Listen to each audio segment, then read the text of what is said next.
everyone, this is David. Welcome back behind the velvet rope. Let's just get right into it today because we are joined on this Saturday Patreon by the one, the only just David. And I am literally traveling. So I am here in a robe at literally the crack ass of dawn. But you know what? Just because I'm on the road, it doesn't mean we're going to miss an episode. We haven't missed one yet. I don't know what we'll do when we do miss one. At some point, I need a life. Today is just not that day. Listen, we're going to get into a bunch of real world stuff. I am so aware of everything going on. It's so funny how even the quiet weeks in this Bravo world, it's like, God, we should really learn to appreciate them because this week has been crazy for I feel. There is so much to discuss. Yes, I'm very well aware about Denise and I know about Erica. Like we have a lot to talk about. We're gonna have to start doing 21 shows a week, three a day, and that just is what it is. We're not gonna start that today, but I really do think we need to start doing three little mini shows a week because a day, excuse me, because there's so fucking much going on. Okay, you know what I want to talk about before we get into everything going on in the real world? RHOC. It's back. I got a lot to say. Did everyone watch it 2 nights ago on Thursday night? Let's get into it. Our favorite orange holders are back. I don't know. I thought it was good. Everyone, I want to slip into the comments below. I want to know what you guys think. No one's watching RHOM still. Like they just had a season high with what episode are we in? Like the fourth episode, season high, and we had 200, 200. What the fuck? 280,000. No one is watching it. I want to see the ratings on this.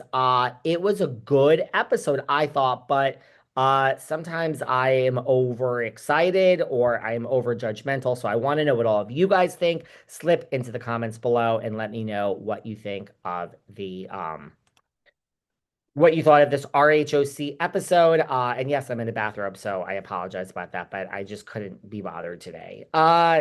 No edits here, guys. No Photoshop. We're just letting it all hang out. Isn't it nice to just have a real person to speak to you that doesn't give a fuck about the edits? We're back, and where do we start? We start with this overarching of the season. We hear that there's a snake in the group, and there's a polygraph test, and someone says the truth always comes to life. And Gretchen is back. We see her in, this season on, but she's not in this episode. So everybody calm down for now. Who's texting me? Anyway, the best quote of the opening montage of There's a Snake in the Group is Gina Kirschenheiter speaking about Katie Ginella. And I have nothing against Katie, but I love this sentence. She says, she's a lie till you die. Ride till you die? Well, Gina says, she's a lie till you die kind of girl. I'm stealing that, Kirschenheiter. I'm stealing it. I love it. And we have Heather Dubrow hooked up to the lie detector test. Do you really want to be a real housewife of Beverly Hills? By the way, I love that we're showing it says Heather's LA penthouse, and then it says Heather's Beverly Hills mansion. We're no longer even pretending that Dubrow lives in the OC. Just like in that first season, we had to downgrade her. You're not going to show your kids on camera, girl. You can't be a housewife. She was the friend of, she brought it, you're upgraded. It's great, like when you're, in your 10th gazillion year, like Dubrow, you don't have to live in the OC anymore. We're not going to fire you, girl. We're going to keep you. But I love that we're not even pretending that Dubrow lives in the OC because she doesn't. It says LA. I don't know. These are the little details I get lost in. Heather's LA penthouse. It is your LA penthouse. You don't live in. Yes, it's only an hour away, sometimes an hour and a half, sometimes 2 hours to the OC, sometimes 2.5 hours. Depends on traffic, but I would say like an hour and a half. So fine, let Dubrow live in LA and be on the OC Housewives. I got it. Shannon Bador has a scene to open up with Archie. I'm just glad Archie's still alive. Man, remember that shit? He went flying into that front seat when she hit that house. Man, Shannon. And she lets us know it's 2025. And guess what? This year is light, Shannon. There'll be no men in my life. Now, yeah, she was just on Love Hotel, but in all fairness to her, that was filmed last summer. Remember when Luann left Left the Hamptons to go into the hotel. Okay, God, we got a lot of real life stuff going on, guys.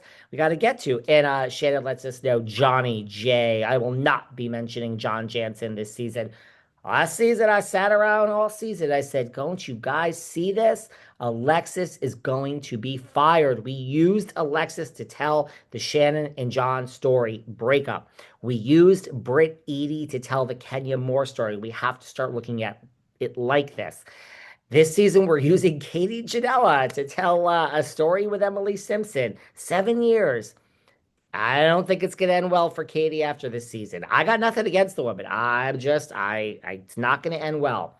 All season, I said, Britt Edie, she's getting fired. She's only there. Why didn't we fire Britt and we fired Kenya? Trust me, guys, there's a plan. We got to tell the story. We have to use her. She's kind of having the last laugh now because she's suing for $20 million. Take $1 million and move on. But Shannon lets us know that she settled the lawsuit with Johnny J over 60K. Smart, Shannon. Like, come on. You make over $1 million a year on the show. I'm not saying 60K is nothing. I don't like to go down without a fight.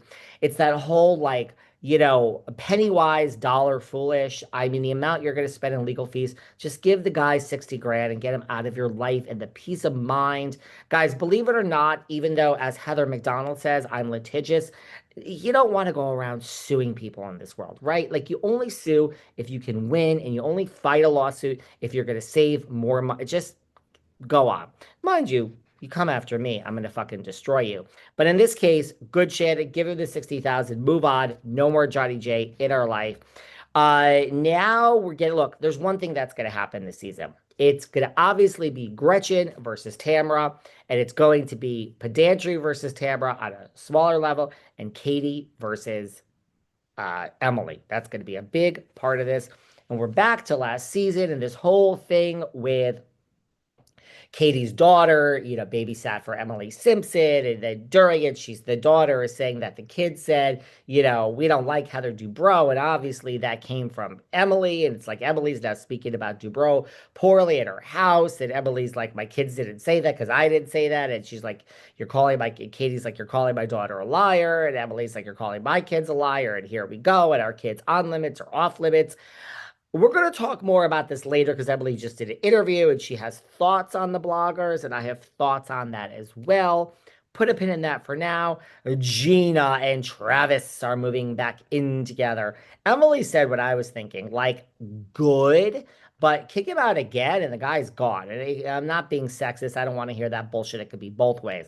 Guy kicks a girl out, girl kicks a guy out, blah, blah, blah.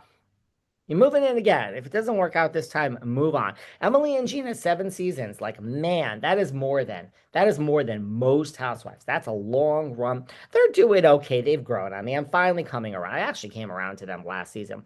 Anyway, now the Bravo Babe is at, and the Bravo Babe has she has DM'd us receipts. So, there's this whole thing that now takes center stage. I didn't realize there was going to be that big an issue on this episode where Katie is referring to her as the blogger. Well, her name is the Bravo